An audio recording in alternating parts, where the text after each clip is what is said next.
1971 में एक बहुत इंपॉर्टेंट एक्सपेरिमेंट हुआ था जिसका नाम था स्टैनफोर्ड प्रिजन एक्सपेरिमेंट। तो जो स्टैनफोर्ड यूनिवर्सिटी थी उसने एक ऐड दिया अखबार में जिसमें उन्होंने कहा कि $15 प्रति दिन मिलेगा, हमें कॉलेज एज वॉलंटियर्स चाहिए।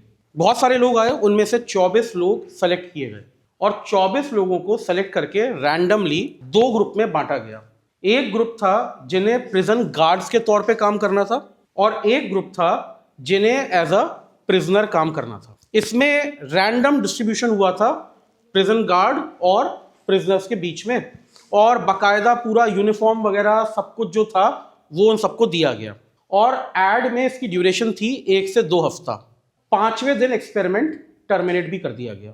तो ऐसा क्या हुआ उन 5 दिनों में, जरा ये समझते हैं, क्योंकि इसका बहुत इंपॉर्टेंट इम्पैक्ट है पर्सनैलिटी डेवलपमेंट पे। जो गार्ड्स थे उन्हें समझाया गया कि आपको प्रिजनर्स को बिल्कुल कंट्रोल में रखना है, लॉ एंड ऑर्डर मेंटेन करना है। हालांकि उन्हें बताया गया था कि फिजिकली आप असॉल्ट नहीं करेंगे, खाना पीना रोकेंगे नहीं, कुछ नहीं करेंगे, लेकिन आपको लॉ एंड ऑर्डर मेंटेन करना है। और उन्हें दिखावे के लिए वो जो वुडन बैटन्स होती है ना, लकड़ी के डंडे जो होते हैं पुलिस के पास जैसे पहले होते थे, वैसे उन्हें डंडे वगैरह भी दिए गए और प्रिजनर्स को उनकी यूनिफॉर्म दी गई और जैसा सेल होता है वैसी सेल में डाल दिया गया। एक गद्दा, बेडशीट, पिलो कवर, पिलो जो था वो बेसिक एमिनिटीज प्रोवाइड कर दी गई। अब इनमें से कोई जना ऐसा नहीं था जिसका कोई क्रिमिनल बैकग्राउंड था या पुलिसिंग बैकग्राउंड था। सारे केवल कॉलेज ग्रेजुएट्स थे। लेकिन विद इन 5 डेज जो नोटिस किया गया वो ये किया गया कि जो प्रिजन गार्ड्स थे, जो उसका रोल प्ले कर रहे थे, एक्चुअली प्रिजन गार्ड क्यों कहूं, जो प्रिजन गार्ड का रोल प्ले कर रहे थे, उनमें क्रूएलिटी आनी शुरू हो गई। उनमें जो एक गार्ड में टिपिकली इनसेंसिटिविटी होती है और जो निगाह से वो एक क्रिमिनल को देखते हैं, केवल 5 दिन के अंदर इन सबके बिहेवियर में, गार्ड्स के बिहेवियर में वो दिखना शुरू हो गया।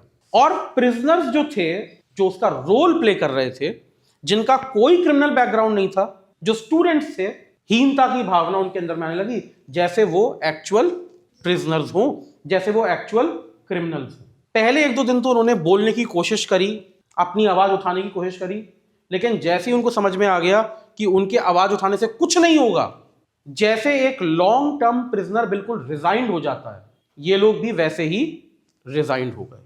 कितने जल्दी रोल इंटरनलाइज हो गया। But why is this relevant in a personality development class? Why do I bring up this issue? Any ideas? Because your behaviour reflects the role you think you are playing, कि तुम्हारे दिमाग में तुम क्या role play कर रहे हो।